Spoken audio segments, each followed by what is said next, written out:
In today's show, Scoot Henderson keeps saying all the right things. Plus, we talk about the value of the G League. Welcome to Locked On Blazers. Let's get into it. You are Locked On Trailblazers, your daily Portland Trailblazers podcast. Part of the Locked On Podcast Network, your team every day. What up, world? It's your past first point guard and Trailblazers reporter, Mike Richmond. You are listening to another episode of Locked On Blazers, part of the Locked On Podcast Network, available wherever you get podcasts and also on YouTube. Thanks for making the show your first listen. Coming at you 3 days a week for about another week. And then we're back to 5 days a week, Monday through Friday.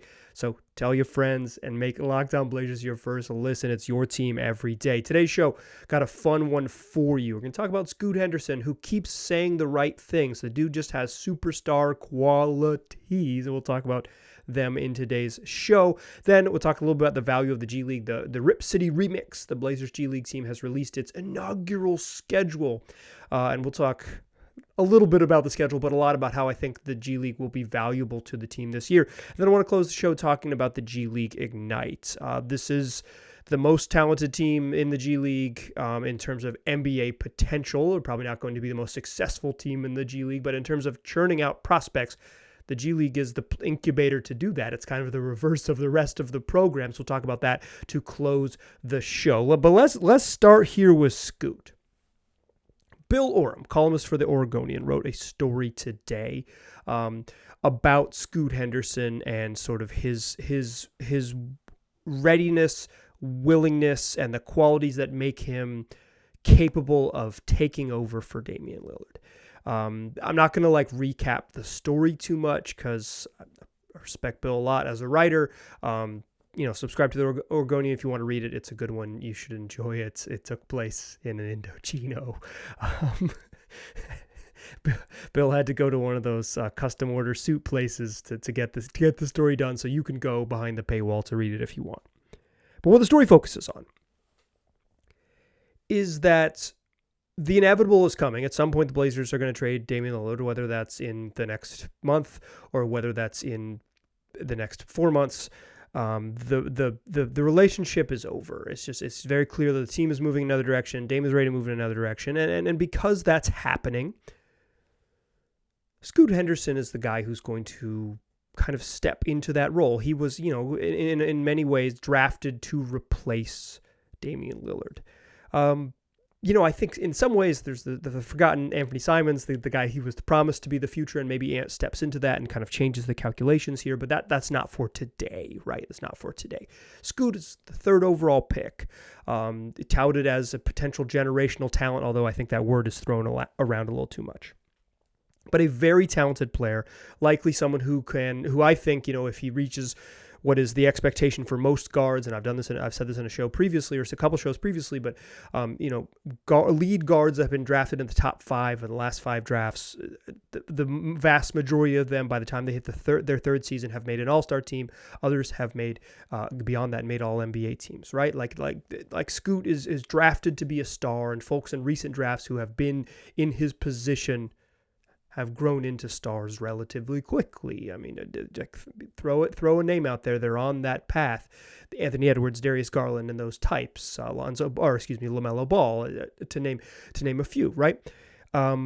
Scoot has a chance to be very, very good, a very good basketball player.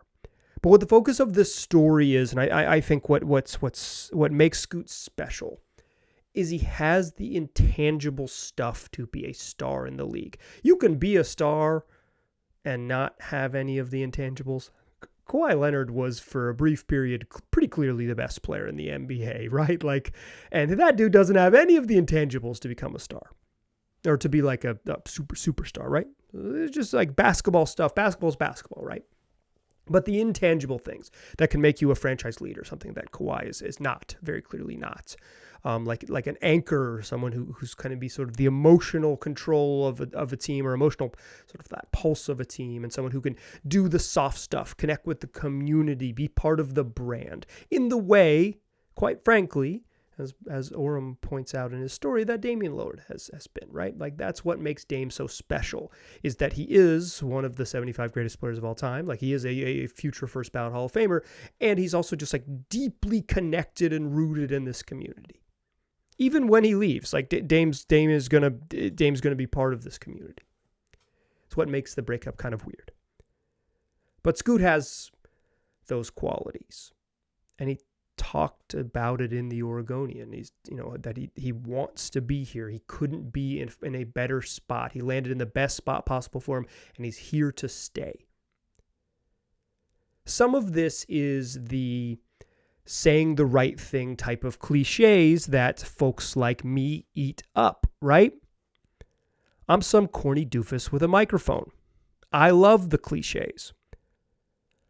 But I think, moreover, at Scoot's age, not yet 20 years old, to be able to know what to say is proof of the skill that you will continue to know what to say. Some guys grow into it, right? They don't find their voice, or they're a little bit older. They don't find the confidence. They don't have the media savvy. They don't know what to say, even if what to say is kind of corny, right? Even if what to say is kind of cliche.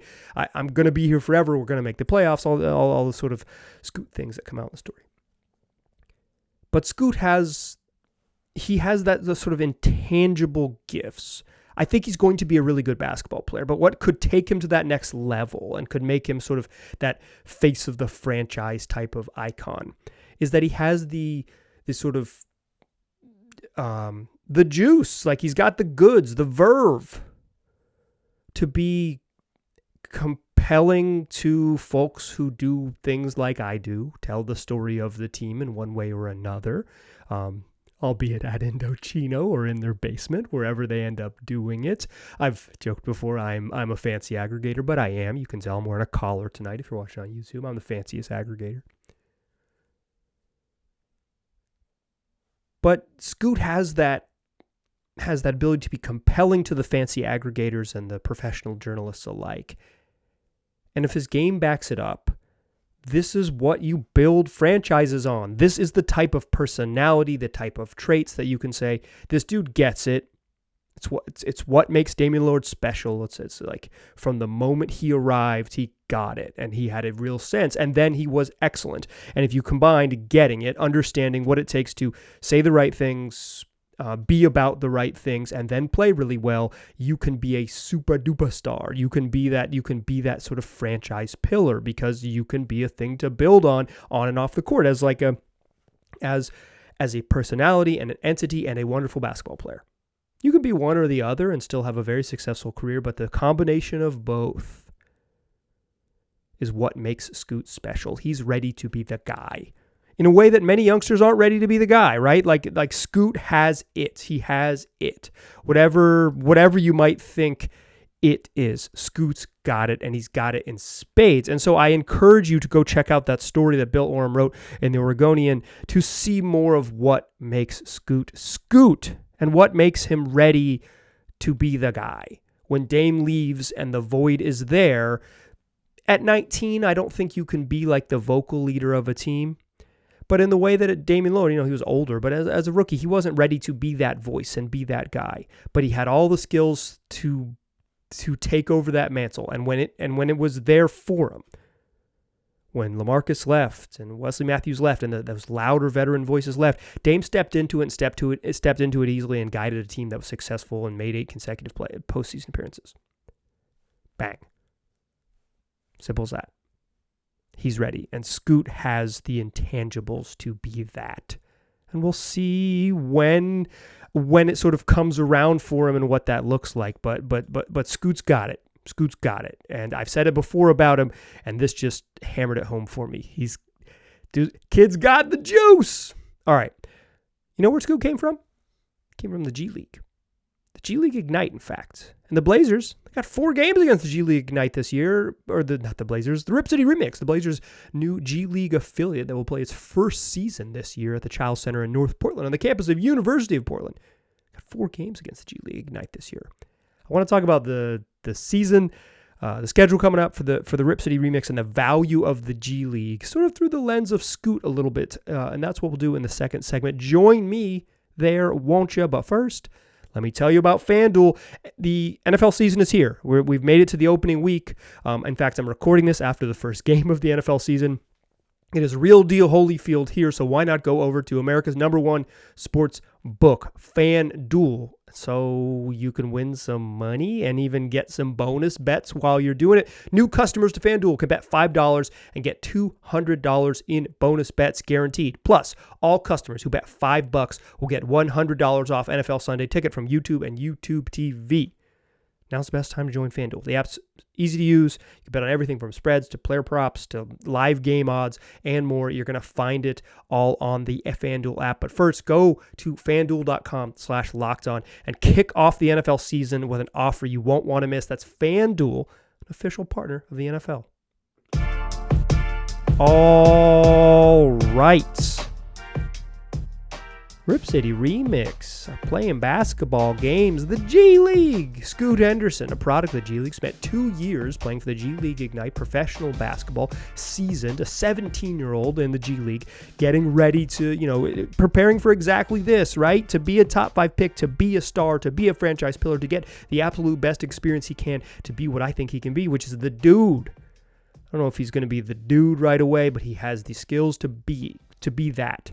And some of that is honed by being a professional early in his career, playing in the G League. And the Blazers, well, they got a G League schedule. And the Rip City Remix are going to kick off their inaugural season in mid-November. Get excited. The season kicks off on the road November 10th and rolls all the way through the end of March, where they play a home game to wrap things up. Back-to-back home games, in fact, against my man Kevin Dana's Santa Cruz Warriors at the end of March 29th and March 30th. So November to March kind of mirrors the NBA season. The NBA season's like, whatever, mid-October to April, but you get it. It basically follows the NBA season. The G League is a little bit wonky. They do the split season, their split schedule. So it starts with the teams play 16 games that are part of the Showcase Cup leading up to the Winter Showcase. So you get split into pods, you play some games that are sort of regionally based on where you finish in some of those games. You get put into a single elimination tournament. If you don't qualify for the single elimination tournament, you get put into, you just play some extra games. So everybody's going to play 16 games. Then schedule resets, and you play your regular season schedule. So there's that first half, G League Showcase, that's so mid-November to mid-December. You get the first half of the season. You play 16 games. G League Showcase in that sort of, that mid to late December. Then things kick off things kick off like with the regular season, quote unquote, schedule after Christmas, starting at the end of December 28th. The Blazers come back and play the regular season. I'm not going to pretend to be I try not to fake the funk here. That's how I like to phrase it. Like, I try not to fake the funk on the show. I know what I know, and I'm confident in what I know. I don't know much about the G League. I mentioned my man Kevin Dana, who's the voice of the Santa Cruz Warriors, and you've heard him call a million Wemby games on the NBA app. He's been working in the G League for 10 years. He's my guy. I had him on here earlier this summer to talk about the G League. I'll have him on again. He knows. He'll help me out. He's the expert. I'm going to go to the experts for this. What I know is it's going to be fun, right? You get 16 games, you get the showcase in Vegas where the sort of all the NBA execs go and watch, young players who could be the next thing. Then you play regular season games. They play 17 home games, 17 road games. They're going to, open up on Sunday, December 31st, right here in Portland with an afternoon game on New Year's Eve as your home opener. It's going to be fun. We're going to enjoy it. I might not go to that game, but I'm going to go to some games this year, and I'm going to have a whole bunch of fun.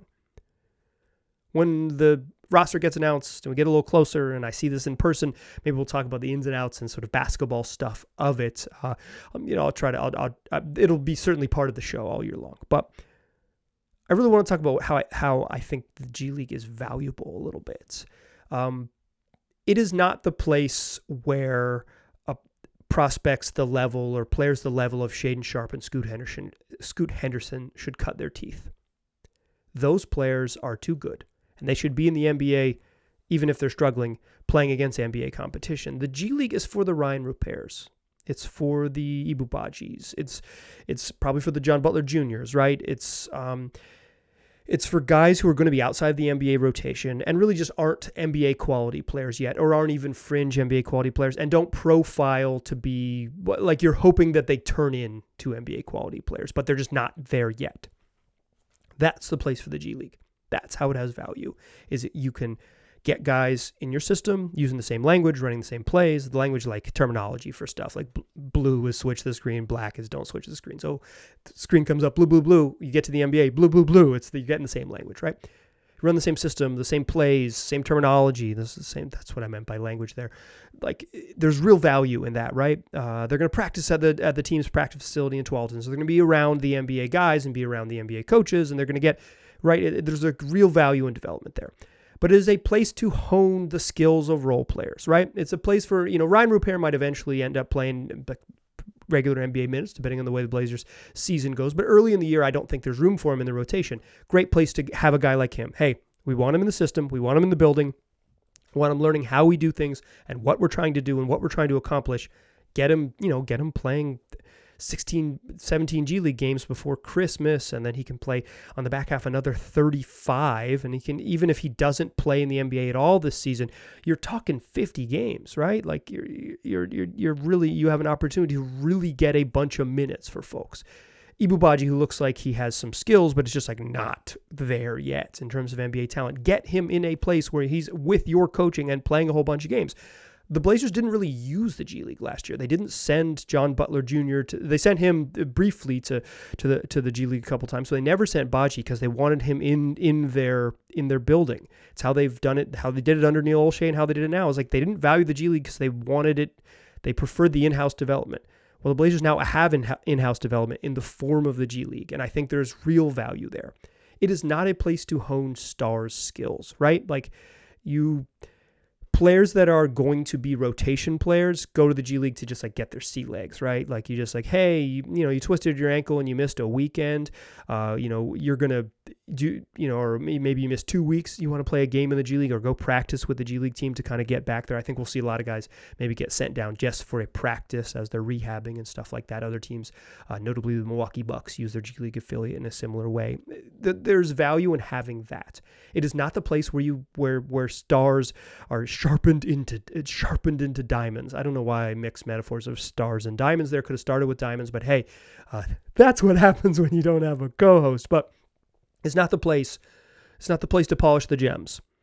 It's a place to discover the skills that you hone, skills that you can use in the G League or you can use in the NBA because you are someone who's not capable of playing there yet.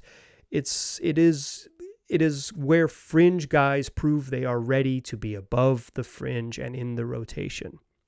It's where you find your 8th, 9th, and 10th guys. And it's a place where you can really have that incubator program to develop 8th, 9th, and 10th guys and develop young players and get real minutes for young players and have real value. I'm super excited the Blazers have the Rip City remix this year because I think it's super valuable for teams, and particularly the Blazers, that are extremely young. It is a wonderful opportunity for them to be able to balance, hey, vets like Nurk and Jeremy Grant, and like, if Dame's on the roster, it's like they're going to play, right? So there's not going to be minutes for everybody. Like there's just not time for you. If the Blazers don't make a trade, like there might not be minutes opening night for Chris Murray, 23rd pick of the draft. Great. Send him down to the G League. Get him real minutes. He can come back up. UP, University of Portland is I don't know, 8 minutes away from the arena, from the Moda Center. It's 40 minutes from the team's practice facility. Like it's all very close. You can it's drive time, right? It's like driving the length of the city. I think they're going to be able to, particularly for the sort of that Chris Murray ilk, right? Like someone who profiles as a role player. It's a great place to figure out where you fit. And maybe for Murray, spread your wings a little bit. Like go score 28 in a G League game because you can. And then when you come back, we need you to score 9 and because you're only going to play 16 minutes off the bench. But be ready and hone your skills, develop your skills, spread your wings, but still know how the system works. Because, hey, you're the feature guy here, but you're going to same exact set, but you're not the feature guy in the same action that we run. Real value in the G League. I think there's real value in it. It's the place where role players get crafted into good role players.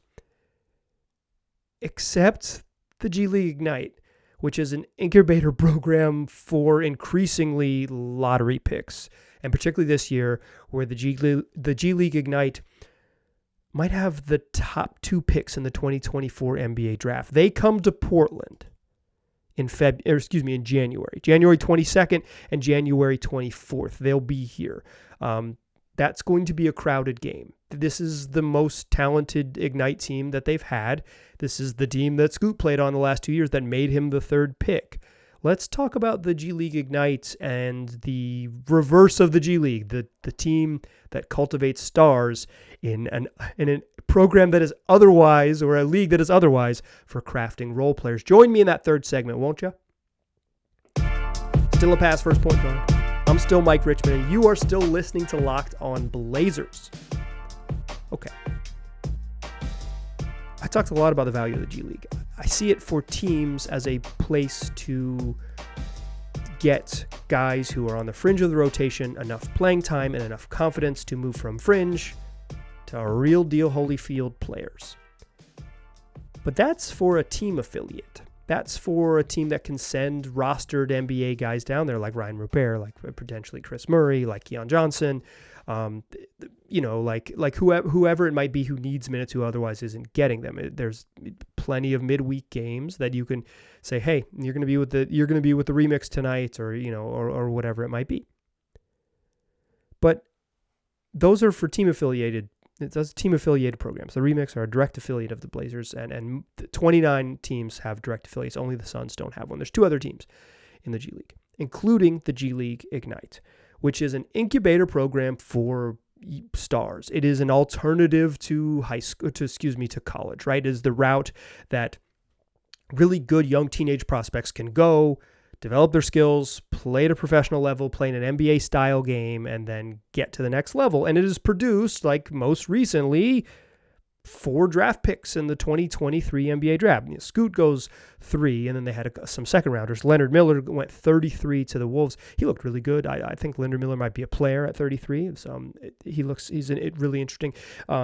Sidi Sissoko, who went 44 to the Spurs, and then Mojave King, who went 47 at the end of the draft to the Pistons. But this is the G League Ignite is not NBA guys, and it's not guys who are on the fringe, and it's not sort of veterans trying to hang on. Although the G League Ignite does have veterans, included David Stockton, John Stockton's kid, and Blazers legend John Jenkins.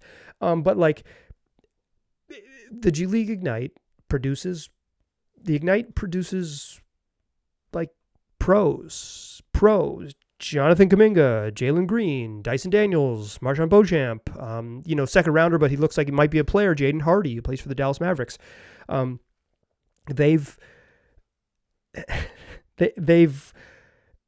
They have a history of producing guys who can play. Like Jonathan Kuminga is going to be a good NBA player. Jalen Green can really score in the NBA. If he can figure out how to do anything else, he's going to be a very, very good player. And if he can't, he's just going to be he's going to be an excellent scorer in the NBA. It's a pretty good, if you're going to pick one skill, it's a pretty good one to pick. Dyson Daniels, I think, has some tools, but just like jury's still out after his rookie season. We'll see. I like him, but just, it's a crowded roster, et cetera, but could already defend, and if he puts some other stuff together. And Marshawn Beauchamp playing for the Bucks, like I think Marshawn's going to end up being an NBA player. They've done it. But this year's Ignite team is different because they might have the top 2 picks in the draft. Matas Buzelis and Ron Holland. Holland was going to go to Texas, played in the Nike Hoop Summit. In fact, when I had Reggie Walker on here, who runs the Hoop Summit, we talked all about Ron Holland, thinking, this guy's going to be a top draft pick. Could be the number 1 draft pick. He's the guy to watch in the Nike Hoop Summit. Decommits from Texas and ends up at the Ignite. Matas Buzelis is a guy who's also going to go the college route, ends up there, and they might go 1-2 and in a maybe an underwhelming 2024 NBA draft. And you say, Mike, why are we talking about the top 2 picks in the draft? I think the Blazers are going to be one of the worst teams in the NBA this year. Some way, somehow. That I think they're going to find a resolution with Damian Lillard, and I think the roster is set up to be one of the worst teams in the league. Will they end up with one of the top 2 picks? I don't know. But I think it would be a straight up mistake for them to trade their franchise player and end up with the 11th pick in the draft. They need another. If they're going to go this route, and they really clearly are, if you just look at the way they've built the roster, they're very, very, very clearly trying to, not attempting to be, playoff level competitive. They're super, super, super young across the board. And maybe they'll surprise or whatever, but the plan very clearly is to be bad. They're telegraphing it, and I have been able to read it very clearly. But their goal should be to get another top 5 pick. And that's where scouting the G League Ignite with Machis Buzelis, who's 6'10", kind of perimeter player. He's Jonathan Givony in ESPN wrote a story about the G League Ignite and kind of the whole sort of the process, and this is the most talented team they've had, and how NBA scouts, interesting part to me was NBA scouts are kind of worried about the Ignite haven't played competitive, always played hard and played competitive at the G League level. They've just kind of said, hey, you have the green light, go shoot, do whatever you want. And maybe that actually hurt Scoot's draft stock a little bit. And he would have been clearly the number 2 pick if the Ignite had kind of taken a different approach. And now they maybe are taking a different approach and trying to put together a little bit more competitive team, as opposed to just a hey, you're 18, this is an incubator program, and shoot as much as you want and don't worry about the other stuff. We'll, just go out and play, kind of just roll the ball out type of style of play, trying to be a little more competitive this year. And with Machis Buzelis, 6'10" perimeter player, can shoot it, has some defensive instincts, just gigantic at 6'10", not super physical, I keep saying perimeter player. He's probably a 2-3, he's a wing. He's just big. But the league is going that way, right? It's big is still in, but skill matters, and he certainly has that. And he could be, certainly be a top pick in the draft. Ron Holland is a sort of more of sounds like he's more of more at this point an Andre Iguodala, right? He has a bunch of skills and can defend and is a good athlete and plays hard as heck, but maybe doesn't have enough individual offense to be a star, and maybe profiles as a really, really good role player. Andre Iguodala might make the freaking Hall of Fame. I think he will, because he won Finals MVP for for guarding LeBron. That was Steph Curry's Finals MVP, I maintain. But Iguodala is not maybe the prototypical number 2 overall pick, but Holland is going to be up there at the very, very top of the draft. And then they've got another kid who ESPN has projected as the top 7 pick, who's been an MVP in 3 different EuroLeague competitions with Spain, Ethan Alamansa. And this is the most talented team they've had, and this is the reverse of the G League, right? This is a team that has 3 kids who could go in top 3 players. They're young men. 3 players who could go in the top 10, and then another 5 who could all be drafted. They might have 8 draft picks this year. It would be a lot. Kuminga and Jalen Green went in the same draft in the top 10, but last year Ignite turns out 4 picks, but 3 of them are 3 of the 4 are second rounders, along with Scoot. This could be a year that they could have 3 in the top 10 and then 5 other selections, according to Jonathan Givony of ESPN. I don't know. But this is the reverse of the G League, right? The G League is a place where role players are born, and Ignite is the place, the incubator program, where you can become a star. And why I sort of, I talked about the value of the G League, and I want to talk about through the lens of Scoot, is Scoot is proof that there is a minor league system that could be valuable to the NBA, right? Is that there could be an alternative to college basketball. It's a true minor league system. It's not true because you wouldn't have affiliates, but if you can do it in the Ignites and they can play at that level, then eventually the G League just can become a better and better and better and more competitive league, and that helps you continue to grow role players. The Ignite getting really good isn't going to magically make Ryan Rupert really good, but it's going to make the level of competition even higher. If the more that you get, the team in Mexico City and the Ignite team is a true incubators for young stars, the more that when you send guys down to the G League, they're playing in better and better and better competition, and eventually the G League can become something I think Kevin Dana told me he thinks it's one of the 5 best leagues in the world, and if it continues to climb, it becomes even better and even more valuable for NBA teams to get seasoning for their affiliate teams down there, because teams like the Ignite continue to rise. And the Blazers might be a bad team this year. So scouting young players now, something I've really never done. If you listen to this all summer, I didn't know Matas Buzelis' name a month ago. I knew there was a foreigner who played for the G League Ignite, but I truly didn't know his name. And Ron Holland is a name that I knew, but haven't seen much. I've now watched some clips of him. I've read the Jonathan Givony stories. I'm getting ready to kind of become a little bit better at knowing prospects than I maybe have in the past, because I think that's where this Blazers season is headed.